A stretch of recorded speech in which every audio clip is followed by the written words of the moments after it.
Hey, what's going on, everybody? Welcome back. Matthew, Watty's channel. Happy Monday. Happy February 19th. And happy birthday to me, guys. It's kind of fitting that I make this video, or at least I post this video on the 19th of February. And kind of ties in a little bit with today's topic. As you know, we have moved on from my military service background with all those videos I made. And we've been diving into my overseas contracting jobs with different companies. My last video talked about CSA Limited, or simply Combat Support Associates, which is kind of like a sister company, or more of a daughter company, to be honest, of AECOM. Now, AECOM is right up there with, you know, your Lockheed Martin, your ManTech, your Raytheon, some of the major defense contracting companies out there. It's kind of fun. I didn't even know that AECOM was the owner of CSA when I first signed up with CSA back in 2010. Actually, I didn't learn that until probably 2019 when I went to Afghanistan for the last time with another AECOM company, subcontractor. And once we get to that contract group, I'll bring that up again. So, ending with CSA, I was in Kuwait for 4 months at the tail end of 2010. I did have a contract offered to me by ManTech International Corporation. And the funny thing is, I had no interest in leaving Kuwait. Kuwait, I mean, like I said, I was bored on my mind because I was stuck inside the apartment day after day. I didn't go anywhere outside of leaving for work. You know, occasionally I leave the apartment, go downstairs and hit up the weight room or go into the indoor swim pool, which was really nice. But that was essentially it. I work with some fantastic people. My job was relatively laid back for the most part. Not a lot of hardship as far as physicality. We were, as Americans, we were in charge of looking over the other group of employees. So, but this thing that CSA had, most companies, they do their own background checks on you. They send you to the hospital, they do your medical and stuff, and it's covered by the company. With CSA, they had you do your own background check.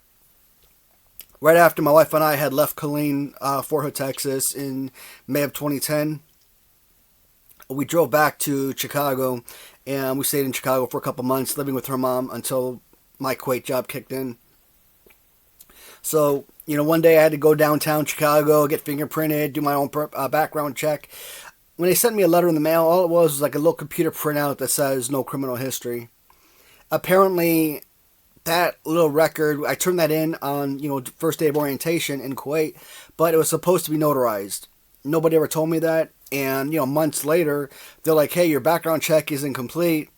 You're supposed to have a notary. And, they threatened that my job could be on the line because of that issue.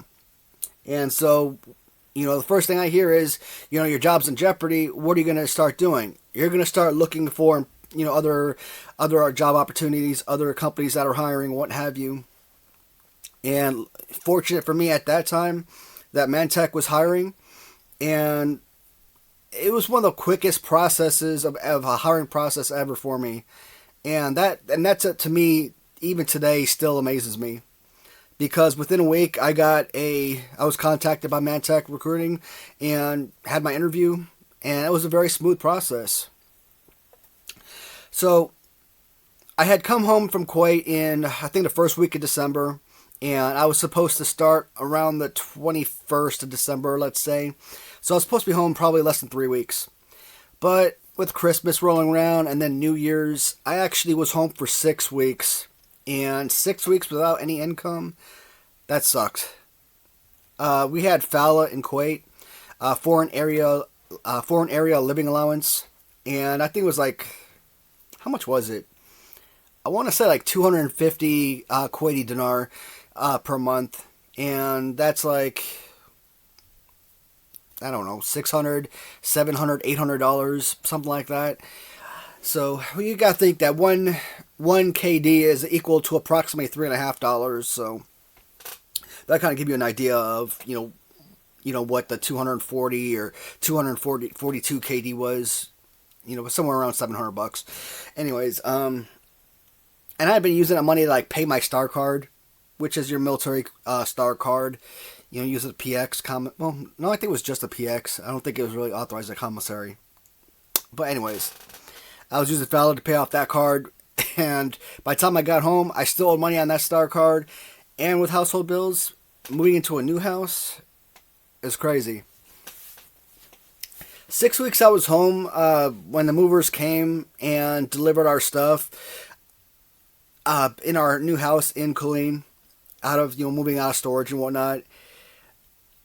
They kind of messed everything up. They just threw boxes anywhere, opened it up, dumped the contents onto the floor. So when I got home, there were just piles after piles after piles of stuff. Very few boxes. I'm like, you know what? My wife should have just had them leave the boxes where they were. We could have gone through each individual box, when we needed to. So I spent like 6 weeks cleaning up my house, and that was so frustrating.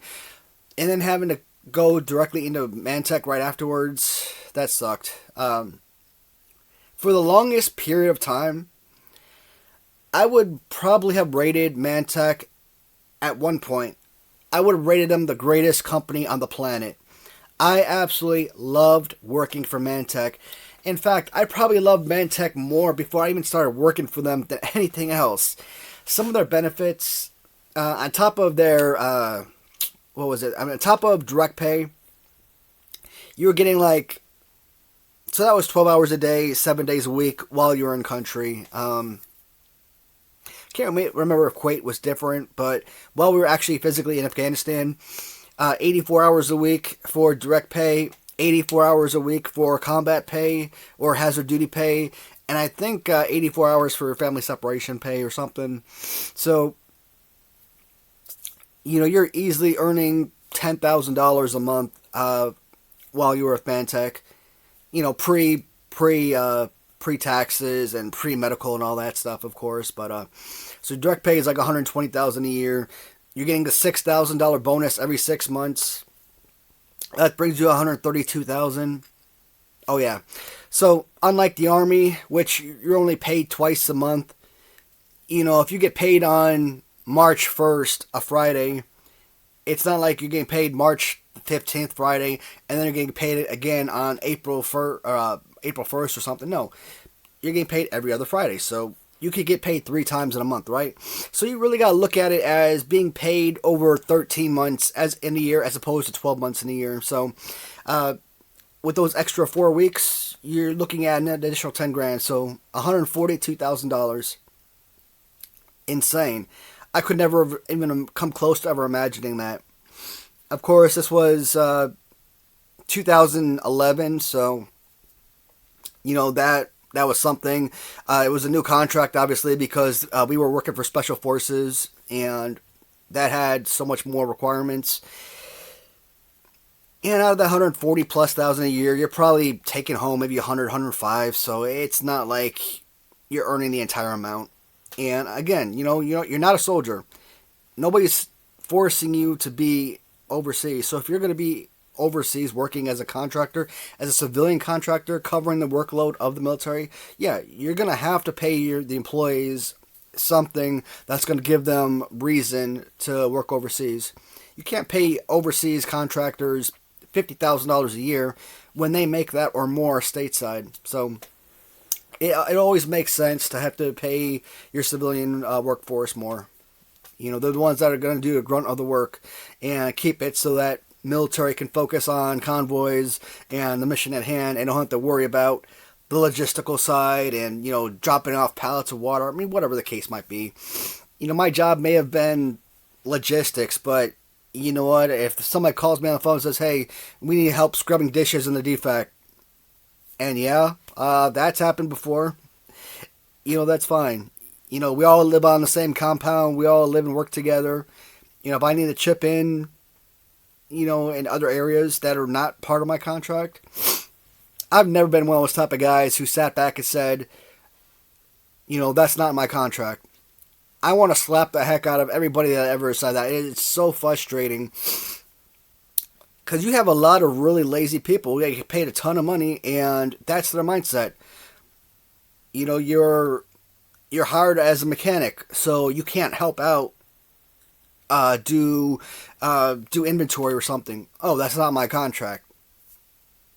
You know, when you say that, especially when you say that in front of the military, your job is basically on the line right then and there. You might as well start packing your bags because the military doesn't want to hear that. They want to know that you can be depended on at all times for anything that they need. So that was always really frustrating. ManTech. One of the things I liked about ManTech, we went to Chantilly, Virginia, and that's where we had our first week of orientation. And then the second week, of course, we had to go to CRC. I think it stood for Conus Replacement Center, if I'm not mistaken. And obviously, you got to go through medical. You got to do all these training exercises. You got to do all these different deployment classes, get your diplomas, your certificates, and all that stuff. So in 2011, we actually had to go through Fort Benning, Georgia. Now, that was the first time in 7 years that I stepped foot in Columbus, Georgia, or Fort Benning, Georgia, since I went to basic training there. So that was awesome to be back in that regard. The part of the base that we were on, though, I had no recollection of it. It didn't look familiar to me. So, Fort Benning is a huge base. You're not going to see every inch of that base while you're in basic training. So, but that was nice. Actually going back and seeing the base again. I absolutely hated basic training when I was there. But rest assured, I was so pleased and proud that I graduated from a place like that. I mean, it is the home of the infantry, and your drill sergeants treated you as such. So, a lot of bad memories in Fort Benning, but again, there were some positives here and there, just like anywhere else. So, benefits of ManTech. And again, these benefits are what we had way back when. Doesn't mean that living conditions are the same today as they were then. It doesn't mean the benefits are going to be the same, the pay be the same, all that stuff. This is just my experiences back at that particular time. I'm sure if you talk to any of these guys who work for like KBR or Dynacore back in like 2003, 2005, they could be warehousemen making $300,000 a year. Just throw out a number. And by 2020, those same guys working for those same companies and the same jobs are probably making 50 grand. Why? Because there's a huge difference between the invasion of 2003 compared to most places being shut down by 2020. So you don't have all of the benefits, sleeping arrangements, showers, porta johns and regular bathrooms, etc., that you would have when you first got there, when you're probably sleeping in little tiny tents and stuff like that, or mud hut, stuff like that. So yeah, during that time period, again, you could understand someone making 200,000 when you're only making 100,000. You can understand 10 years ago someone making 100,000 when this person is only making 50,000 now. To me, it's my personal opinion, unless you're strapped for cash, you're really struggling, or maybe you're single and you just want to see the world, and the pay is sufficient for you. If you're making less than $100,000 as an overseas contractor, especially in places like Afghanistan, Iraq, Syria, etc., it's not worth it. If you go to Kuwait and you're making 60,000 plus, that's fine because it's very westernized. But I really liked the first base we were at. It was Camp Lawton, Herat. In the Herat province of Afghanistan. And the base was so friggin' tiny. And a lot of these special forces compounds are going to be super tiny. You walk from one side of the camp to the other in probably 2 minutes. Maybe because all the rocks on the ground, it kind of, makes you lag a little bit. So 2.5, 3 minutes. The fact is, it was a tiny compound. And I had like this big, I don't know if it was like 20-footer or 40-footer. I'm going to say 20-foot Connex to myself, but inside the Connex, it was decked out to look like a small apartment. No bathroom inside there or anything like that, so that kind of sucked. But, I opened my door, you got the defac, probably 20 feet to my left, 5 feet across from there is the gym. So you had those are like right next to my living area. Again, the bathroom are probably a 1.5 minute walk. Not so bad.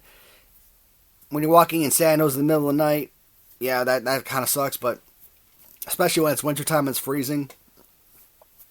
But your warehouse, your shipping containers, your storage yard, everything is right in front of you. Live right next to the maintenance bay, so it was such a perfect place to be. I gotta be honest, guys. Shoot, I actually felt kind of lazy there sometimes. I think at one point when I was with ManTech, when I first got to Herat, I probably did not leave my room for like 3 weeks straight. Outside of going to take a shower or go eat or something like that, because there just simply wasn't any work to be done in that area. So it was an absolute gold mine. The Army, the Marines, they don't care, man. The reality is, as long as a job is getting done, they don't care how much time off you take. It's not that big a deal. Later on, we had another base, Shindan Air Force Base, and it fell under the Herat province as well. So helicopter ride, probably a 20-minute flight. At one point, I went up there for about a month and, got their books straight. Lined up all their inventory, got everything, uploaded into the system, things that need to be turned in, returned in, etc. And then I came back to Herat for a couple months, and, it was just heaven. The greatest experience of my life was working in Herat. I absolutely loved it. Then Shindan broke off and was no longer falling under Herat. It was now falling under its own specific base. And they needed a logistician up there. So I actually volunteered because I had already gone up there and I was okay with it. And the girl that I was with, the other logistician, she was already in Herat first. So I kind of felt bad making her move, But with being in Shindan, I mean, the room I was in was small, but I was in that room for over 2 years, and it was cozy. My setup was beautiful.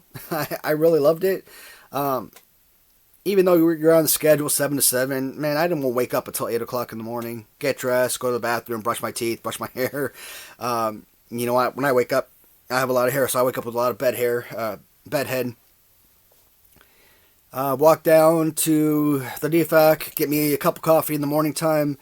Again, what was it? Firebase Thomas, Shindan Air Force Base, another Special Forces compound. Firebase Thomas was relatively small. I mean, not nowhere near as small as Camp Lawton, but, anything you need to do was in close proximity. And if you needed to exit all the big gates to get onto the main Shindan compound, that was different. If you needed to go to the SSA to do a turn-in or do a walkthrough to pick up some supplies for, the trucks that needed new filters or what have you, we could do that. You want to go to DRMO to disposition some destroyed equipment. If you wanted to go off base and go to the Shindan DFACs and eat, that's something. To me, everything you needed was on base, was on the fire base. So you really didn't have to go out to Big Shindan, not unless you had other things out there that needed to be done. But I don't know, it was still winter time, or maybe it was the next winter. I kind of felt like every single day I was driving out to the SSA to do another turn-in.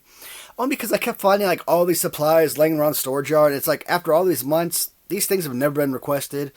Let me get rid of them. Get them off my inventory, off my books. Less for me to worry about. But I kind of messed myself up and kind of helped the company out big time as well. Because unlike other people, I actually did my job. When I went there, we had three connexes of parts. And within 6 months, I probably had 20 connexes, 20 footers, full of parts. MRAPs, RG31s, RG33s, MATVs.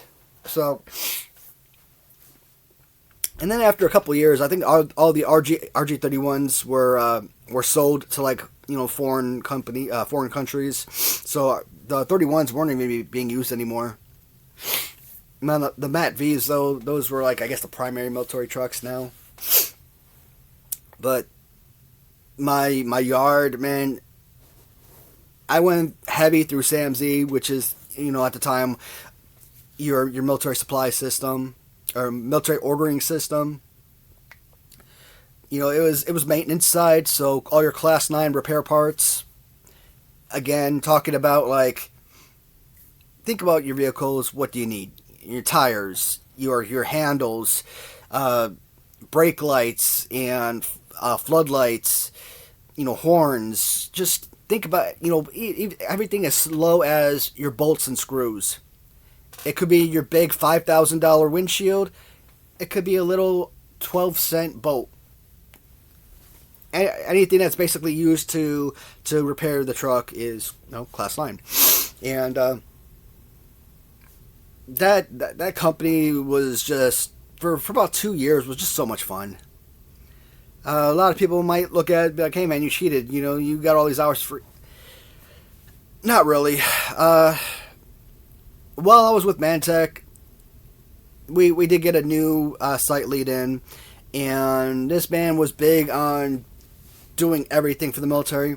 We were only really supposed to take care of special forces, but he kept bringing in the regular army guys, having them bring their trucks in. So we basically went from like maybe a dozen trucks to like probably 30 or 40 that really weren't really supposed to be working on, but that's what they were doing. So I was ordering supplies like crazy, going to SSA, bringing these supplies in, separating the supplies, inventorying them, getting them put away. And what I used to do was write them on the MROs where the storage location was. And then I'd go back in the office, input the information into the system so that I could build new storage locations for each of the supplies. But because so many of them I already had on hand, I'd have to go back and pull those parts and put them in the correct location so that we're not having duplicate locations. And of course, because so many of them are for specific work orders, that was another problem I had a lot of trouble with. A lot of these trucks would come from outlying sites, so you may only see them for a few hours, maybe once a month or something. And so you need a full fuel water separator, air filters, and all these other different filters. I'm not a mechanic. I don't know what the different supplies go, but you need to do a maintenance every 6 months on that vehicle, and you order all these supplies for this truck, and by the time they get down there, or by the time the parts arrive, maybe that truck just left the day or two ago, and now you're having to sit around with these extra supplies off to the side for another month. So that, and you know what? When the teams come in, they're usually there for a drop-off or something, so they're not sticking around for mechanics to work on their trucks. So we're normally just handing off the supplies to them anyways, so they can work on them when they get back to their site, which I highly doubt they ever do. It was a lot of waste in ManTech, which really sucked. It's like you put together all these brand new items. I think about it. Who's paying for all this?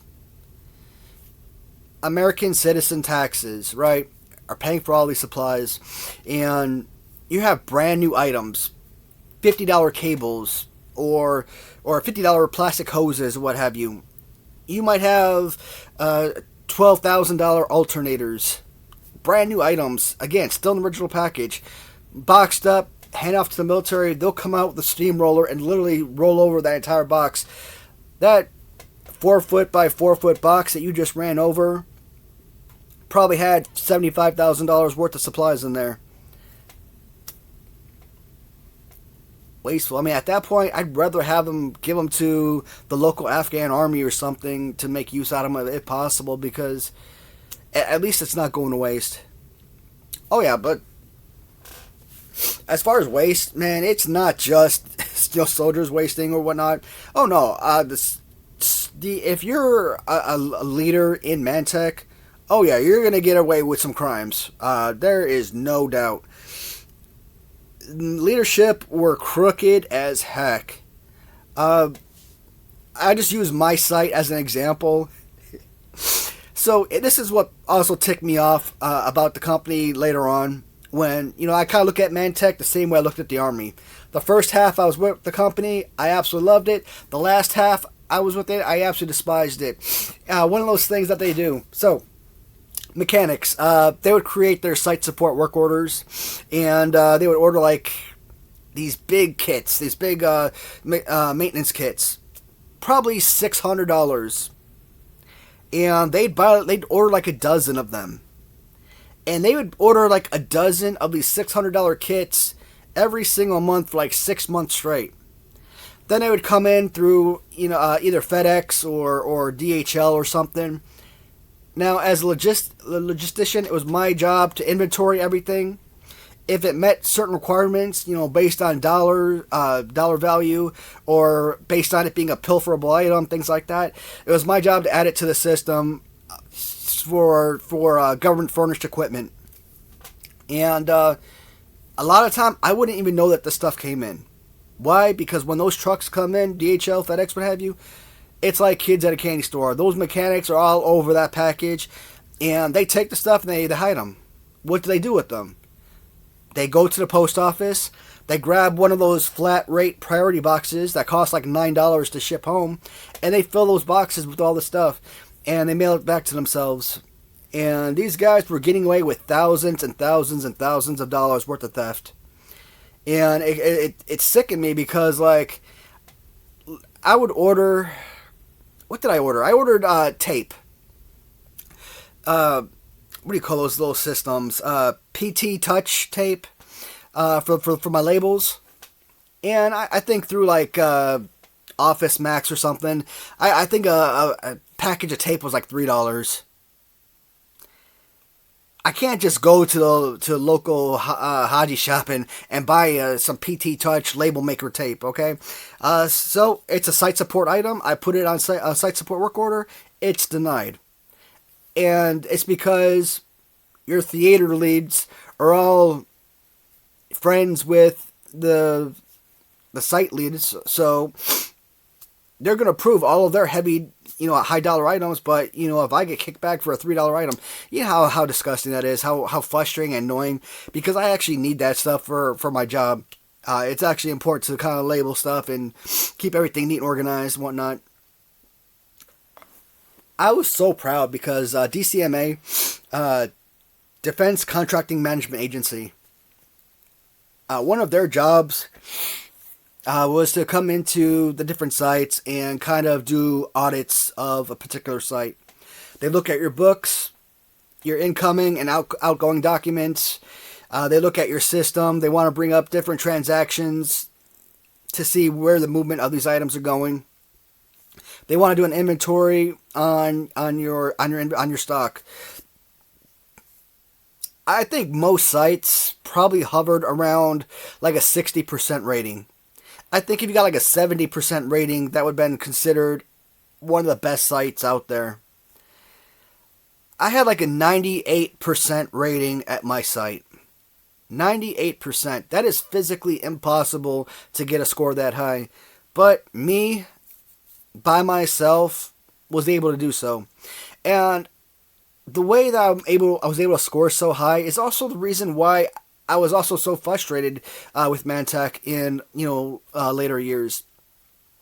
When you look at places like Bagram or Kandahar, there's probably 10 American logisticians that work for ManTech in those areas. But those areas, because they're so large, they also have a lot of foreign nationals who do all the work. They pull the parts, they inventory. If you got a parts request, they're the ones that are going to pull the parts, package them up, and band the boxes down and everything. So all you're doing as the American is basically paperwork. Me, at my site, I was by myself. No other American logistician, no other help from anyone else, and I was essentially doing the work of 10 people by myself. And it's why I was so drained. And yes, I was having quite a few of those 14-hour work days. I was having a lot of 16-hour work days, and yes, I was having 18-hour work days. And this was a very common theme. This wasn't like once in a blue moon type of deal.